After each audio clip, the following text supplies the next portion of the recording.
Canada के college और university हो चुके हैं बंद। यस, हमारे इंटरनेशनल स्टूडेंट्स में इतनी ज़्यादा पावर है कि वो यहाँ के कॉलेज और यूनिवर्सिटी बंद भी करा सकते हैं। ये इंटरनेशनल स्टूडेंट सिर्फ इंडिया से ही नहीं आते, और भी कितने देश हैं जहाँ से यहाँ पे स्टूडेंट स्टडी के लिए आते हैं या फिर यहाँ पे सेटल होने के लिए आते हैं। बहुत सारे देश हैं, एक सिर्फ इंडिया ही नहीं है। इंडिया इसलिए ज़्यादा आता है क्योंकि इंडिया से ज़्यादा, सबसे ज़्यादा स्टूडेंट्स जो है इंटरनेशनल, वो इंडिया से ही आते हैं और देश से कम आते हैं। तो जैसे कि 4 अक्टूबर को अनाउंसमेंट हुआ था मार्क मिलर की तरफ से कि अब वर्क परमिट सिर्फ उन्हीं लोगों को मिलेगा जो इन 5 कोर्सेज में एलिजिबल होंगे, जो या फिर ये जो 5 कोर्स लेंगे।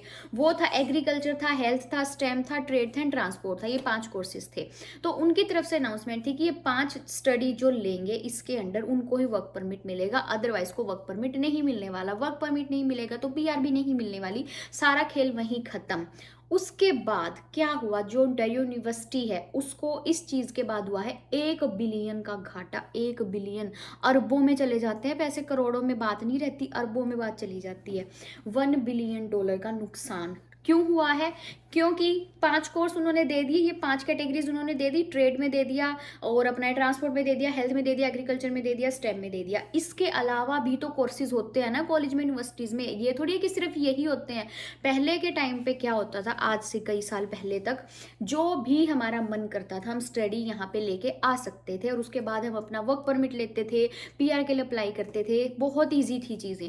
लेकिन अभी इन्होंने सिर्फ 5 कोर्स बता दिए कि अब अगर कनाडा आने का कोई सपना देखना चाहता है या आना है तो ये 5 लो। स्टडी में सिर्फ ये 5 ही आपके पास होने चाहिए, अदरवाइज इसके अलावा लोगे तो आपको कोई वर्क परमिट नहीं मिलेगा। स्टडी करके अपने देश वापस जाओ। तो नुकसान क्यों हुआ? जो बाकी के कोर्सेज हैं उनके पास, इन 5 के अलावा बिजनेस हो गया, हॉस्पिटैलिटी हो गया, कुकिंग हो गया, और भी बिजनेस मैनेजमेंट और बिजनेस प्रोजेक्ट, कितने सारे ऐसे कोर्सेज होते हैं। तो वो कोर्सेज हो चुके हैं बंद, इन्होंने बंद कर दिए। उसकी वजह से जो वहाँ पे टीचर्स होती थी, जो काम करती थी, उनकी नौकरी छूटेगी। क्योंकि जो इसके अलावा जो सब्जेक्ट वो पढ़ाते थे, टीचर्स जितने भी थे, उनको तो छुट्टी करेंगे फिर उनका, और क्या करेंगे काम, जब सरकार ने ये कह दिया कि कोर्स ही ये 5 चलेंगे, इसके अलावा कुछ चलने नहीं वाला। सारा का सारा $1 बिलियन का घाटा। तो आप सोच के देखो, वो चिक्के मार रही है अब यूनिवर्सिटी। इसके अलावा जो आप लगा लो कंपनीज हैं, फैक्ट्रीज हैं, उन सब का भी कहना यही है कि फॉरेन वर्कर्स के अलावा हमारे पास कोई भी ऑप्शन नहीं है। अगर ये नहीं आएंगे तो हमारा काम रुक जाएगा। हमारा काम कैसे चलेगा? हमारी फैक्ट्रीज बंद हो जाएगी, हमारी कंपनी बंद हो जाएगी, हर किसी को नुकसान हो रहा है। उसके बाद एक चीज और हुई थी, 26 अक्टूबर को अनाउंस किया था पीआर के लिए, जिसमें इन्होंने अपने प्लान अनाउंस किए थे 2025 के, 2026 के, 2027 के, जिसमें उन्होंने सीधा 1 लाख से जंप मार के सीधा पीछे आ गए। जिसमें उन्होंने कहा था 2025 में आपको मिलेंगे 3,95,000, 3,95,000, फिर आपको 26 में मिलेंगे 380, फिर आपको 27 में मिलेंगे 365। उसमें इन्होंने सीधा नीचे लेके चले गए, उससे इतना ज्यादा नुकसान हो गया। इसके अलावा अगर आपको पता हो, जो प्राइवेट कॉलेजेस हैं कनाडा में, वो ऑलरेडी बंद हो चुके हैं इन्हीं सब चीजों की वजह से। अब सरकारी कॉलेज यूनिवर्सिटीज भी बंद होने की कगार पे आ चुकी हैं उनके इस फैसले से। तो बात ये है कि जो इंटरनेशनल स्टूडेंट है वो बहुत ज़्यादा पावर रखता है कनाडा की इकोनॉमी को बूस्ट करने में और यहाँ की इकोनॉमी को चलाने में। तो वो है कि ये पॉलिटिकल स्टंट है, पता सबको है। लेकिन बहुत ज़्यादा स्टूडेंट ऐसे हैं जो घबरा रहे हैं इन चीज़ों से कि ये चीज़ें हो गई हैं, बट हो तो गई हैं। अब वो चाहे पॉलिटिकल की वजह से हो या फिर किसी चीज़ की वजह से हो, चाहे इलेक्शन की वजह से हो, किसी भी चीज़ की वजह से हो तो गए, फैसले तो ये लिए गए हैं। अब अगर इसके बाद वो कुछ चेंज करने का सोचेंगे तो वो अभी तो सोचने नहीं वाले, नेक्स्ट ईयर अक्टूबर। तो आप सोचो कि ये बात कम से कम भी 1.5 साल के ऊपर तक चली गई, 1.5-2 साल तक कुछ चेंज नहीं होने वाला। जो इन्होंने अभी रूल बना दिए 1.5-2 साल तक तो वही रूल चलेंगे। उसके बाद इनके ऊपर है कि ये चेंज करेंगे कि नहीं करेंगे। ये थोड़े से मतलब ढीले पड़ जाएंगे आफ्टर इलेक्शन, या फिर कोई नया आएगा, या फिर यही टूडू ही आएगा, तो वो सब एक अलग चीजें हैं।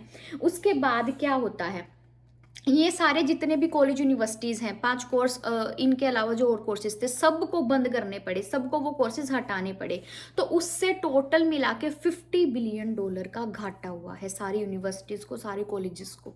इनका इतना घाटा ये कैसे बर्दाश्त कर सकते हैं? लोगों के घर चलते हैं जो वहाँ पे काम करते हैं कॉलेज यूनिवर्सिटी में, जो टीचर्स पढ़ाते हैं उन सबका घर चलता है, उनकी एकदम से नौकरी चली गई है। एक और चीज़ है जो कि एजेंट होते हैं इंडिया में। हमारा तो इतना ज़्यादा सक्सेस रेट है, 100% है, हम तो ईजिली वीज़ा लगा के दे देंगे, ये कर देंगे, वो कर देंगे। तो इनका सीधा टाई अप होता है कनाडा के कॉलेज से। जब मेरे को कनाडा आने का मतलब आने का प्लान था, तो मेरे को ये चीज़ पता थी, मेरे एजेंट की तरफ से ये चीज़ मुझे पता थी कि उनका टाई अप है। ठीक है, तो टाई अप में क्या होता है, जो एजेंट होते हैं ना इंडिया के, जो यहाँ के कॉलेज यूनिवर्सिटीज़ होते हैं, वो बात करके रखते हैं ऑलरेडी।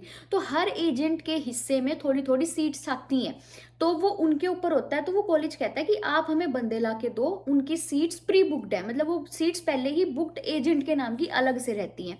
तो इससे जो एजेंट का खर्चा है वो बढ़िया निकलता था, वो बढ़िया पैसे लाखों में कमाता था, कॉलेज अलग से लाखों में कमाता था। तो ये चीज़ें चलती थी। तो अब इससे किसको नुकसान ज़्यादा हुआ है, अपने जो इंडिया में एजेंट बैठे हैं उनको भी बहुत ज़्यादा नुकसान हुआ है, क्योंकि उनके पास भी इतने सारे कोर्सेज हैं। तो वो उन्हीं में जो है स्टूडेंट्स को धक्का मारते थे, आप यही लो, आप यही लो, इसी कोर्स में लो, इसी कोर्स में जाओ, आगे इसी में फ्यूचर है। लेकिन अब किसी की बातों में आने की ज़रूरत नहीं है। कनाडा आके रहना है, अगर आपका प्लान है कनाडा आने का, कनाडा में ही आके पढ़ना है, यहीं सेटल होना, तो ये 5 कोर्स के अलावा मत लो। और पहली तो बात, अभी जो पीआर के टाइम पे इन्होंने अनाउंसमेंट किया था 26 अक्टूबर को, कि ये 3 चीज़ों पे सबसे ज़्यादा मेन फोकस कर रहे हैं। उसमें क्या क्या आता है, ट्रेड आता है, हेल्थ केयर आता है और फ्रेंच आता है। तो आप इन चीज़ों में ज़्यादा फोकस करो अगर आपको आना है कनाडा। हेल्थ केयर पे ध्यान दो, ट्रेड पे ध्यान दो, और अपना फ्रेंच पहले ही इंडिया से सीख के आओ। अगर कनाडा में सेटल होना है तो अब और कोई ऑप्शन नहीं है, तो आपको यही सब सीख के आना पड़ेगा। और जो स्टूडेंट ऑलरेडी ये कोर्स लेके आए हुए हैं, जैसे बिजनेस से रिलेटेड हो गया, कुकिंग से हो गया, हॉस्पिटैलिटी से हो गया, ये सब लेके आए हुए हैं, उनके तो जो पैसे हैं वो तो पानी में मिल गए। उनके तो सारे के सारे पैसे चले गए। कितने $1000 उन्होंने अपनी पढ़ाई पे लगाए हैं। अब उन्होंने बोल दिया कि हम इनको तो वर्क परमिट भी नहीं देंगे, हम इनको तो पीआर भी नहीं देंगे, तो वो कहाँ जाएंगे। चलो वर्क परमिट तो वो यहाँ पे है, उनको किसी न किसी वे में मिल जाएगा, लगा लो, लेकिन उसके बाद पीआर के लिए क्या करेंगे। पीआर के लिए तो इन्होंने अपना सीधा सीधा रख दिया, ट्रेड चाहिए, फ्रेंच चाहिए, या फिर हेल्थ केयर चाहिए। जो लोग आ ही हॉस्पिटैलिटी का कोर्स लेके गए, ही दूसरा कोर्स बिजनेस मैनेजमेंट का लेके गए, वो कैसे चले जाएंगे हेल्थ में अभी। अब वो दोबारा स्टडी तो नहीं ले सकते, इतने पैसे कहाँ से भरेंगे, वो इंडिया से ही मुश्किल से सारे पैसे भर के आते हैं। तो ये सब चीज़ें हैं। तो जो यहाँ पे हैं वो पहले ही यहाँ पे पछता रहे हैं, ये सब कोर्स लेके आए हुए हैं। तो अगर अब कोई और आना चाहता है तो आप ये गलती मत करना, सोच समझ के। जो 5 कोर्स है, सीधी सीधी बात है, जो कनाडा है उन्होंने आपके सामने बुक खोल के रख दी, उन्होंने ये पर्चा रख दिया आपके सामने, ठीक है, आपके सब कुछ आपके आगे है। अगर फिर भी आप गलती करोगे तो वो आपको भुगतनी है, इसमें कनाडा सरकार की कोई गलती नहीं होगी। उन्होंने बोल दिया भाई ये कोर्सेज हैं, हेल्थ केयर है, ट्रेड है, हॉस्पिटैलिटी है, एग्रीकल्चर है, स्टेम है, फ्रेंच है, आप ये सब करके आ जाओ, आपको पीआर मिल जाएगी, आपको वर्क परमिट मिल जाएगा। लेकिन इसके अलावा आप जानने के बाद भी अगर आप बुक को बंद करोगे तो फिर वो तो आपकी गलती है ना। तो ये सब चीज़ें, तो भाई ध्यान से सोच समझ के सारी चीज़ें करो।